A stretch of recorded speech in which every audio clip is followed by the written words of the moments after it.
Good morning, everyone. Happy Thursday, and welcome to the Muscatine Today show. Thank you so much for joining us today.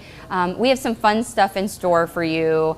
I am excited about the show. I am excited to cook with Chef Scott again and just be able to share that with you this morning. You all could be cooking almost just like Chef Scott by the end of the show, if you pay attention closely.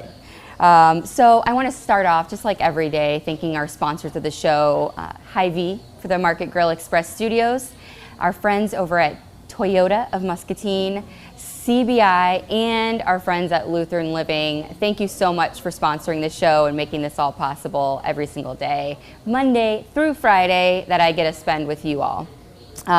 So I think I was scrolling through Facebook the other day and saw a post from my friend, the store director of Hy-Vee, Mr. Matt Schweitzer, and I thought it was kind of funny.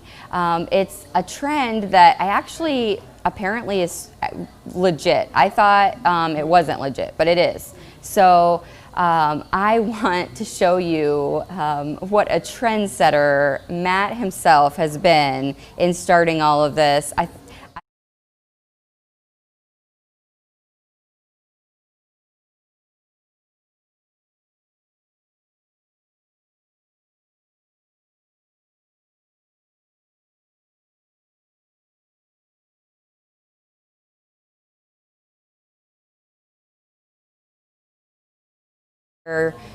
don't know if people are shaving half their eyelashes on each side or just maybe adding some. I don't know what the whole scoop is, but I saw Matt's post about it. He was wondering the same thing. Is this a thing? Is this a trend? Is this what we're going to be seeing?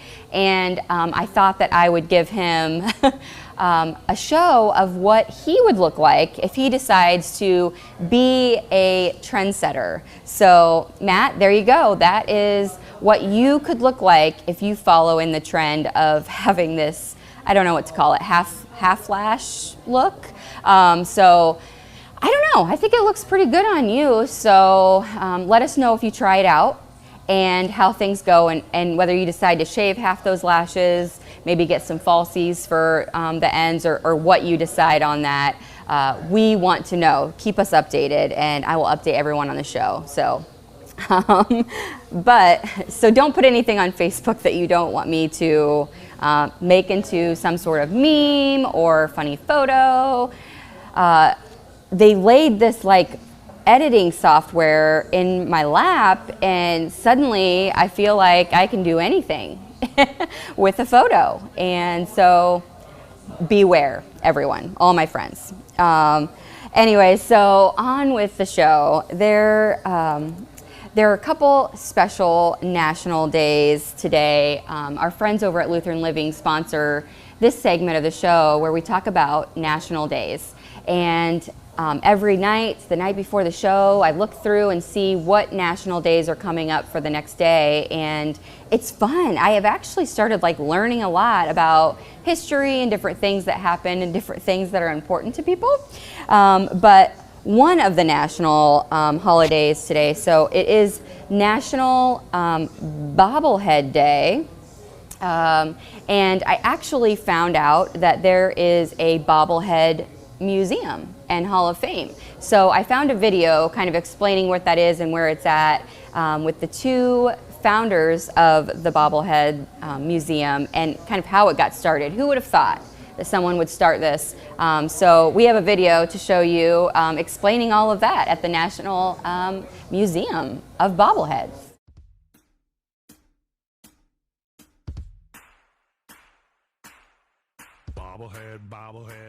Brad and I would like to welcome you to the National Bobblehead Hall of Fame and Museum, the only museum in the world dedicated to bobbleheads. You are officially in the bobblehead capital of the world, surrounded by over 6,500 unique bobbleheads from every genre and period. A Hall of Fame and museum dedicated to bobbleheads wouldn't be possible without the support from our members who hail from nearly every state and several countries across the world. In addition, the support from donors, sponsors, and visitors like you helped make the Hall of Fame and Museum a reality. In the early 2000s, Brad was working for the minor league Rockford Riverhawks, and shortly after that, we came to Milwaukee to go to school. The Riverhawks had given away a bobblehead of the mascot Rocco, and Brad got one. We thought it was pretty cool, so when the teams in the area gave away bobbleheads, we started to circle those days and go to Brewers and Bucks games, and the collection grew slowly over time. The idea for the Hall of Fame and Museum was born in 2014, when the collection started to number in the 3,000s, and we also produced our first bobblehead of superfan and Milwaukee Panthers manager Michael Pohl. That experience, combined with the idea to showcase bobbleheads in a one-of-a-kind museum and share our collection with the world, led to the development of the Hall of Fame and Museum. The National Bobblehead Hall of Fame and Museum. The National Bobblehead Hall of Fame and Museum. Before you leave, make sure you check out our store, and don't forget to follow us on social media, sign up for our email list, and consider becoming a member. We hope you enjoy your visit and come back again soon. The National Bobblehead Hall of Fame and Museum. Bobblehead. So how cool is that? Who would have thought there's an actual museum and Hall of Fame for bobbleheads? These things are fun though. I mean, for real. If you see a little bobblehead, you can't help but smile. It's fun. And I found it interesting when I was looking into these fellas, and they literally were both in college, both got their MBAs, were doing things, both had jobs. I think one of them was making, he said, like six-figure salary, had a successful career, but he was super bored. And it all started with just like going to a game and getting these bobbleheads, and then it became this hobby of theirs. And it just goes to show what a passion and what something fun can turn into. And now you can all go visit. So I did find also for you guys a few ways that you can celebrate National Bobblehead Day. The first one, obviously, visit the museum, plan a trip and go and visit that. There are thousands of bobbleheads in that building. You can see how many heads you can get to bobble simultaneously. You can visit a sports stadium, maybe not right now. I don't know how that's working out, whether they're allowing some people, but a lot of sports teams around the world do nights where he's trying to distract me. He's that guy. See you later. Anyways, they actually highlight these bobbleheads and have nights where they give away a certain number of them that are kind of team oriented, and people go crazy for this stuff. So you can plan your next trip around National Bobblehead Day. Like I was saying, our friends at Lutheran Living, they sponsor this day in history every single week, and today I found that the Harlem Globetrotters, who I've seen once actually live, I don't know, it was probably like 10 years ago, and it was super cool to see it in person. They are some talented people, but on January 7th, 1927, the famed basketball team, the Harlem Globetrotters, actually played their first road game. So this day in history. I found a cool video that I wanted to share. If you guys aren't familiar, if you've never seen them, they're some talented, pretty cool individuals, and it's pretty entertaining to watch their shows. So here are your Harlem Globetrotters. Harlem Globetrotters! Remix!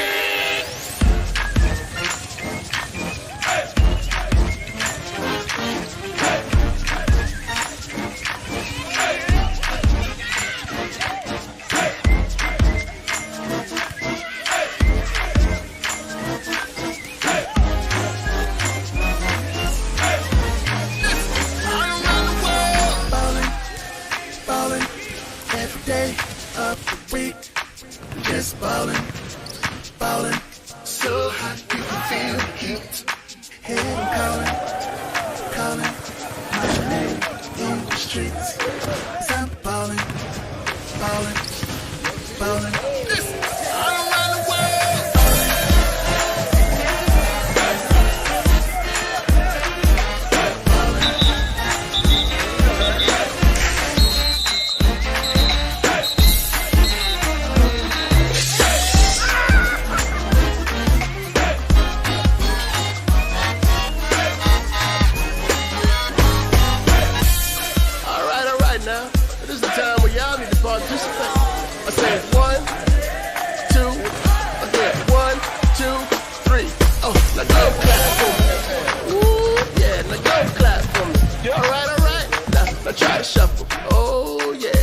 on now. Harlem Globetrotters.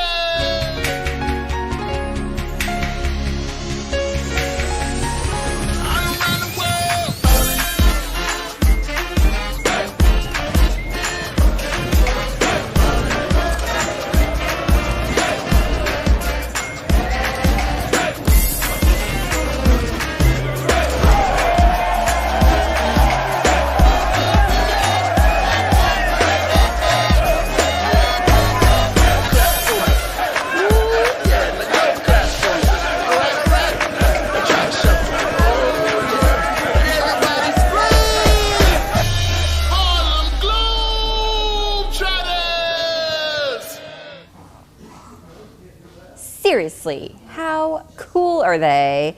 And we were just talking while the video was playing, like, where do they find these people that can literally flip around the basketball court, dunk the basketball, make all these crazy shots?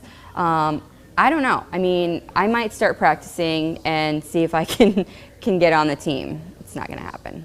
I can't do the thing with the basketball. It's probably not going to happen if I can't do that even. So, I mean, there was a young girl on there doing it herself. So, anyways, it's a dream. I'll practice at home and let y'all know how that goes. But super cool individuals, so many fun talents in the world, and it's fun to be able to showcase some of those. So this day in history today, your Harlem Globetrotters. You should go visit them as soon as you can. It's very entertaining. That video is just a little, it's literally, I don't know, I think it was like an hour and a half or 2 hour show when I went to see him live of that. Like, it's just intense the whole time. So super cool stuff. Okay, so we are gonna go to the Hy-Vee aisle cam for just a moment and get ready for Chef Scott himself to show us how to cook. I am not very good at cooking, folks. And if I can be in the kitchen with Chef Scott, so can you. So we'll go to the aisle cam and show you some pharmacy stuff that's going on. You probably saw it on the back page of your Discover Muscatine newspaper that landed in mailboxes this week. Lots of great deals going on in the pharmacy here at Hy-Vee. So let's go to that aisle cam and we will get ready for Chef Scott.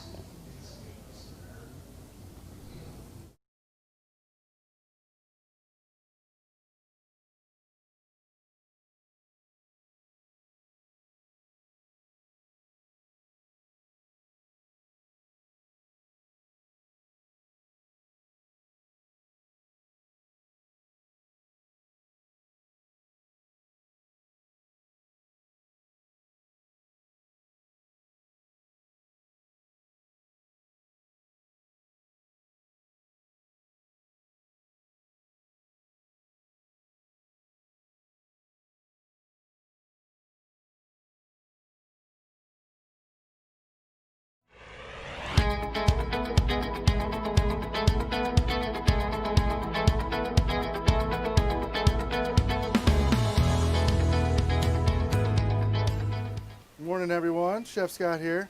I have the lovely co-host Ashley is back again. Yay! She brought the apron again. It has pockets. I did, look. It has pockets. My dress has pockets. It's a good day.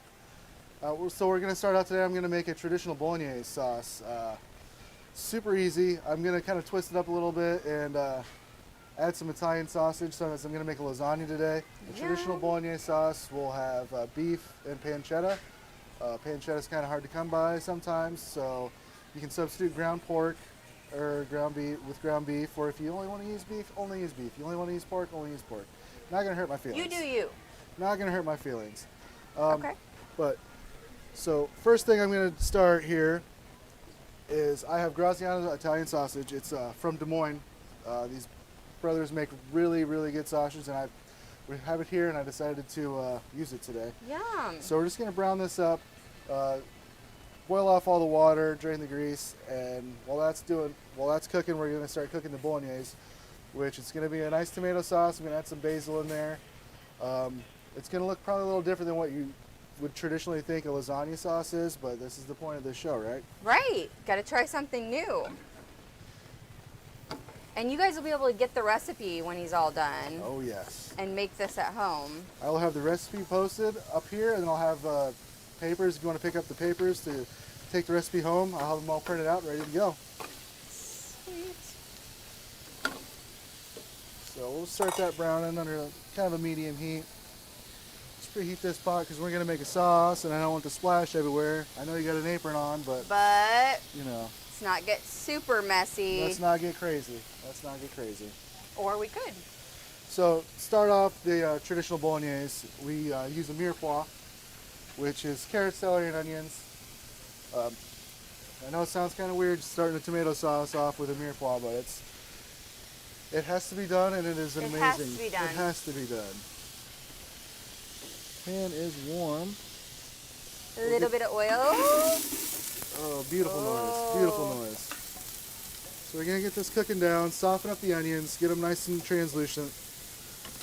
I use a wooden spoon because it doesn't react with any of the pans. It's what my grandma used. It's what her grandma used. They're still around for a reason. Yes. If you don't have one, I recommend getting one. So we'll just get those all nice and happy. We'll add a little salt and pepper to it. I got my salt and pepper shakers back here. His fancy salt and pepper Oh, shakers. my fancy salt and pepper shakers. I know. Look at these.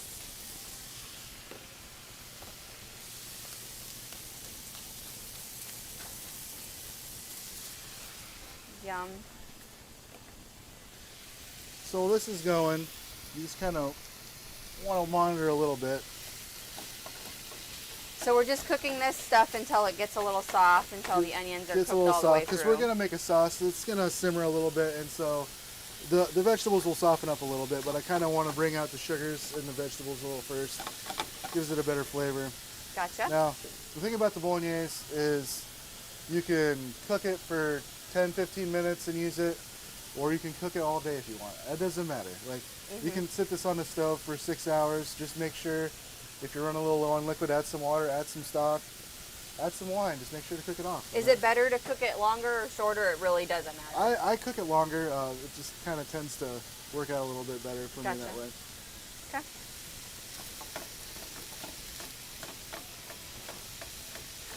So the twist today is it is Wellness Wednesday again. So I do a healthy recipe on Wednesday. So we're going low carb.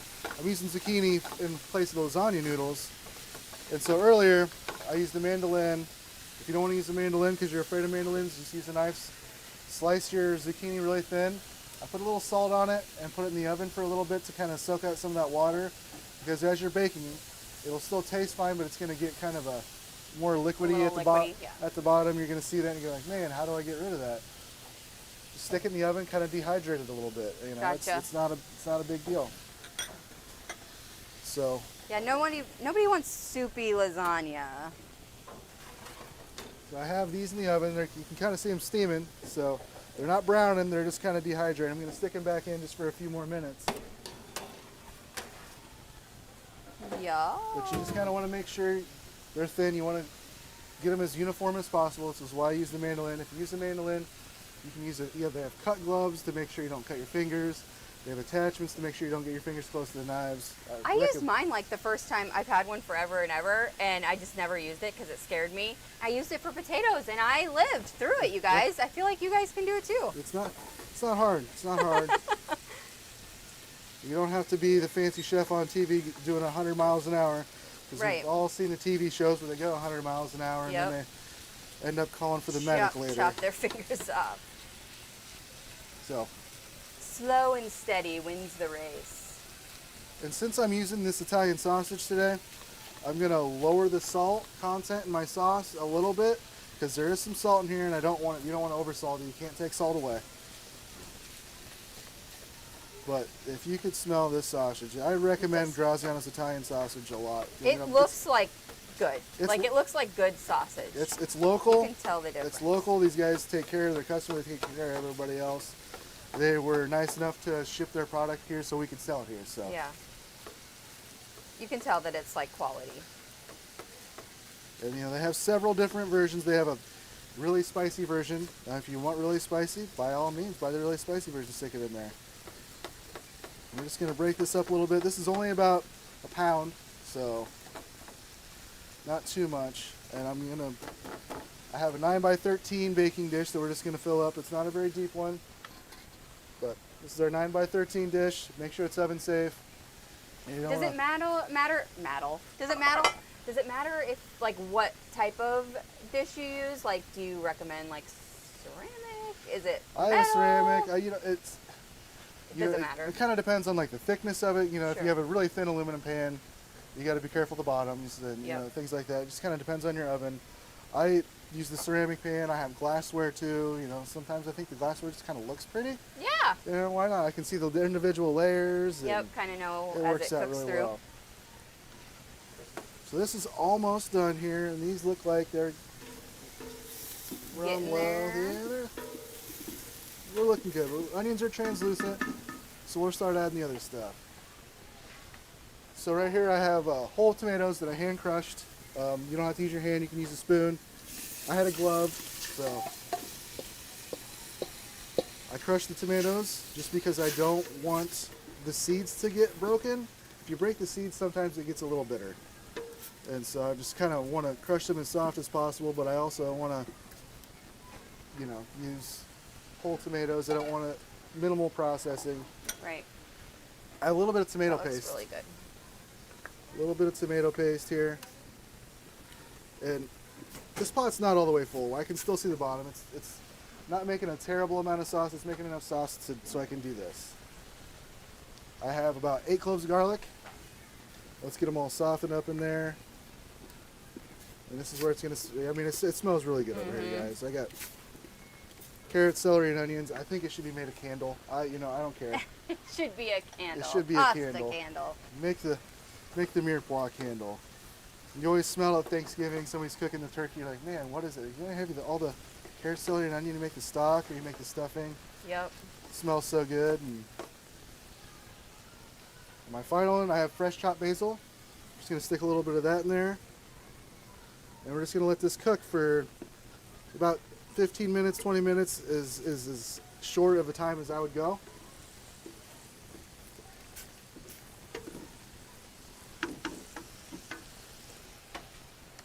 Looks really good. All right. So our sausage is cooked. Let me turn this up just a little bit now that I got some liquid in there. And there's not very much fat on there, you can see, but Yeah. a lot of it's water. But we're going to drain it anyway.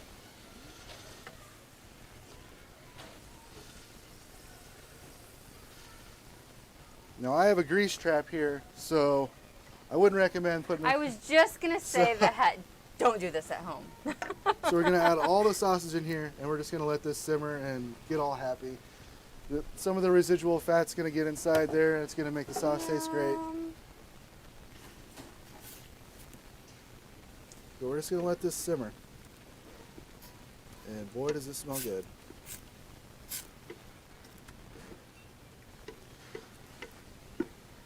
Smell really good. Now this is going to be a really simple recipe. A lot of lasagnas use the ricotta cheese in the center and layer it. I omitted that one for this one. I just kind of want to get something really simple you can make at home. Yep. No, not too many extra steps. If you don't want to chop the vegetables like I chop them, you can stick them in a food processor and puree them. I just want the flavor of it there. I don't necessarily need the chunks. I like the chunks personally, so that's Yeah. why I cut them that way. And some people do. Some people like the chunks, and some people don't really dig that. So Yeah. it's a step you can make your own.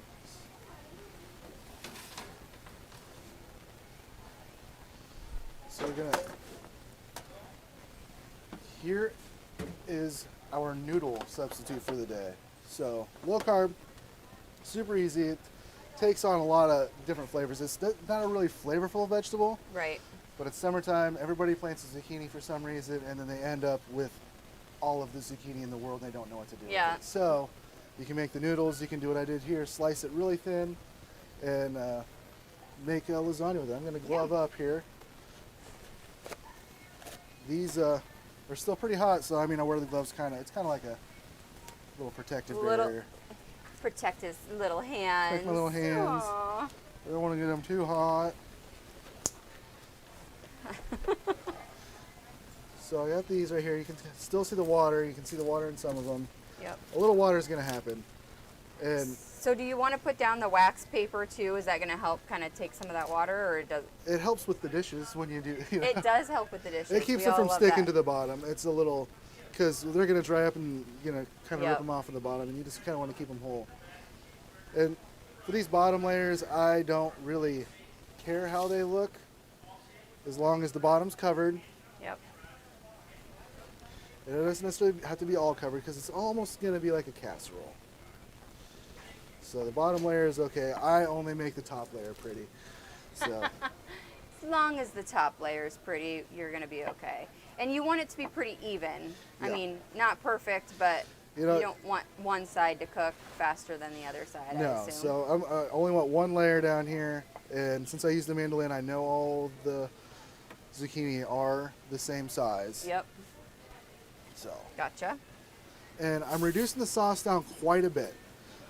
It's gonna look a little thick, but like I said, the water from the zucchini, there's still water in there, and it's gonna seep out, and then the sauce is gonna reabsorb. It's gonna reconstitute itself. So you kind of want a pretty hearty looking sauce. You don't want a sloppy mess in there like a normal lasagna. Otherwise, you're gonna end up with a lot of soup. Yep. So that's cooking. But the cheese I'm using today, whole milk mozzarella. You can use part skim.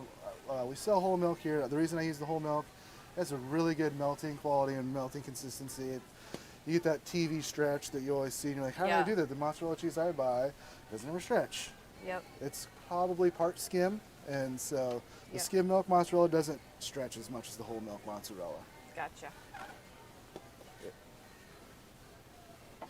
All right. So this is going down pretty well. I'm going to take it off. And that smells fantastic. It does smell really good. So I'm just going to get a nice layer on there.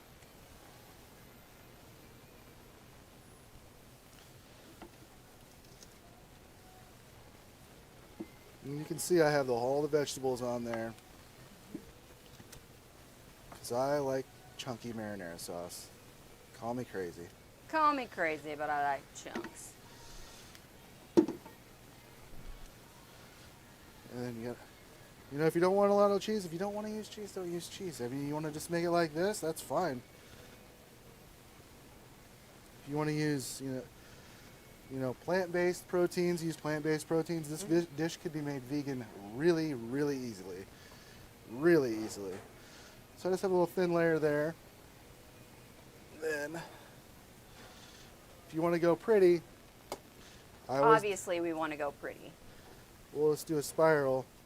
And then we're going to have to speed this up when the video edit because it's going to take just a little bit. People at home would. Takes time. It takes time. And I've made cheesecakes where I had to make a mosaic out of marshmallows, and everybody's like, well, that looks pretty. How long did that take? And I'm like, you don't really want to know. I had a pair of tweezers out there putting marshmallows on a cake. It took 4 days.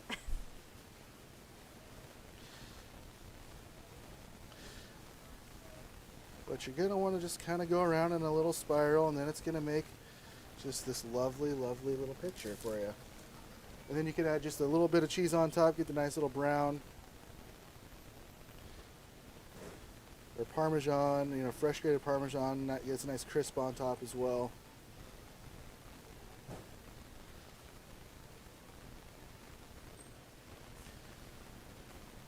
If you have a lot of summer squash, you could use summer squash in this dish. A little color variation. So Yeah, the summer squash would be pretty in there too if you want to. if you wanted to get really time consuming, go every other. I mean, Oh, you can make a man. pattern. You could draw on it. I mean, Draw something. You you can can make just a write, sunshine you in could the write middle. hi. But So many there's possibilities. so many possibilities. And then, since everything is actually already cooked, this is about maybe a 20, 35 minute dish in the oven. you're just going to want to melt your cheese. And since I just have this one thin layer of cheese underneath here, I'll top it in a little bit. I just kind of wanted to show you what you could possibly do. So I'm going to put another layer of love on there. But some people like just the zucchini on top for the look. I like caramelized cheese on top of mine for the look. So.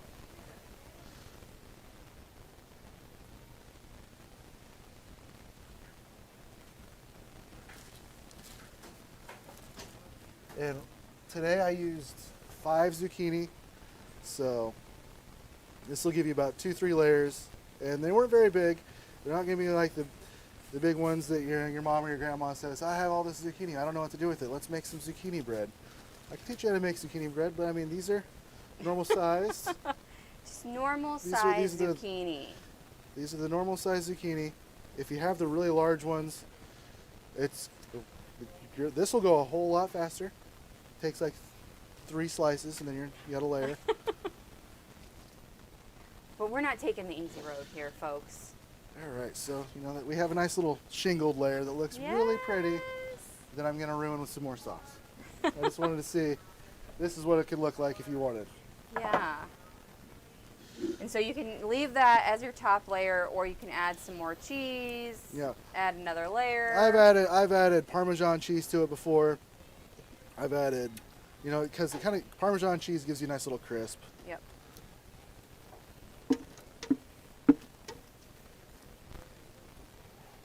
Like I said, I didn't salt the sauce too much, just the vegetables, because there is plenty of salt in that Italian sausage I bought. If you're using regular meat, like the pancetta or just the ground beef, you might want to salt the sauce, give it a little taste to see what you need to add or subtract to it. Maybe you're like, oh, I added too much meat, or I need to add more tomatoes. Cool.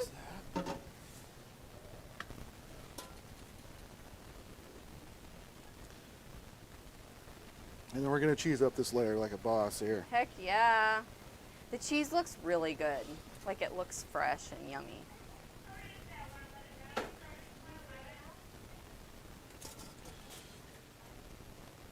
So typically when you see like the lasagna recipes, it'll say, start covered and then uncover it for the last minute to brown the cheese. That's because the noodles really, when you're just blanching noodles, and you have to cook the noodles a little longer. This is already all cooked, so you can kind of skip that whole cover and cook process. Gotcha. Since I've already cooked off the zucchini, and just throw it in the oven, bake it for about 20-25 minutes until your cheese is melted. If you want a little brown, turn your broiler on, get it all nice and crispy and caramelly. But we're just going to stick this in the oven for about 20-25 minutes, and then see how it goes from there. So after about 25 minutes, take it out of the oven. I turn the broiler on so I can brown the cheese up a little bit. I have literally never used the broiler in my oven. So it'll look a little bit like that. You can see it simmering on the side, the bubbles going up. That means it's cooked through and melting. So then we can just slice this up, serve it. This could be 2 servings, this could be 1 serving if you try hard and believe in yourself. If you really, if you're a real go-getter. Yeah, but this will definitely feed a family, and it's 5 zucchini, a can of tomatoes, and a few vegetables. This dish is probably under $10. So it's a steal of a deal. Super easy, super quick. 20-25 minutes, 30 minutes total, and you have a nice homemade dinner for your family. Yep. And it's a good summer dish because it's got that zucchini. It's not like a heavy pasta no, or it's something. not a heavy pasta. It's using the vegetables from your garden. If you're growing zucchini and carrots, a lot of vegetables. It's a good way to sneak vegetables in. So. Yep. We're gonna psych out the kids. Right, well, thank you very much for watching. We have Thanks. this lovely dish. Only about 20-25 minutes. We have a zucchini lasagna. Easy as that. Sweet. Thanks for teaching me. Thank you.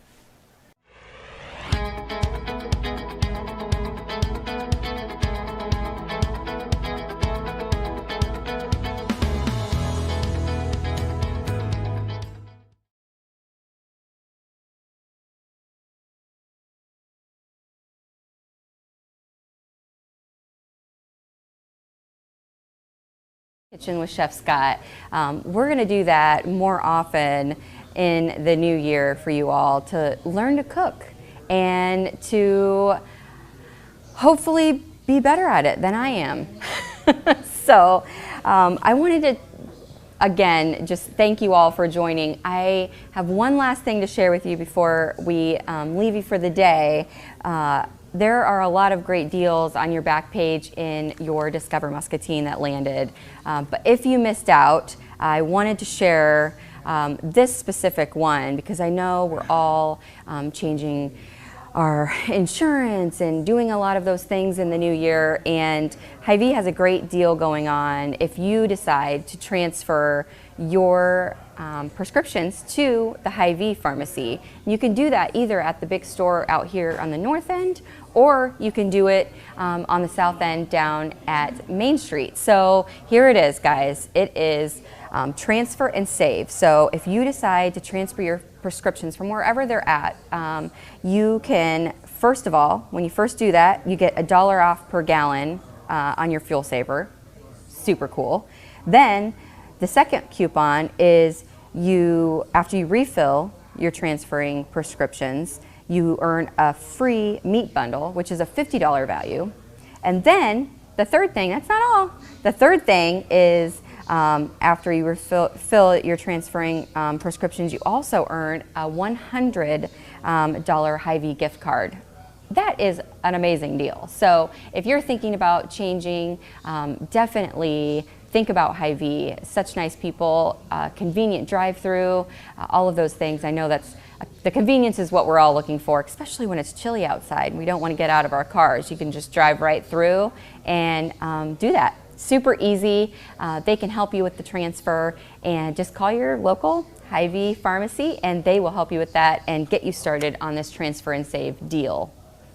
One last thing with Hy-Vee, also the home medical, they have a store in South End right across from the Hy-Vee Main Street, and also they have products here. So if you're looking for any home medical supplies, Hy-Vee can help you out there too. So check out your pharmacy and see what all they can help you with in the new year. Thank you so much for joining us. Thank you to our sponsors, Toyota, Hy-Vee, CBI, and Lutheran Living for sponsoring the show, and thank you for joining. We will see you all tomorrow, but until then, remember that kindness is free. So spread that stuff wherever you go. TJ Deere here at Toyota Muscatine, and this is what it feels like to have a brand new Toyota.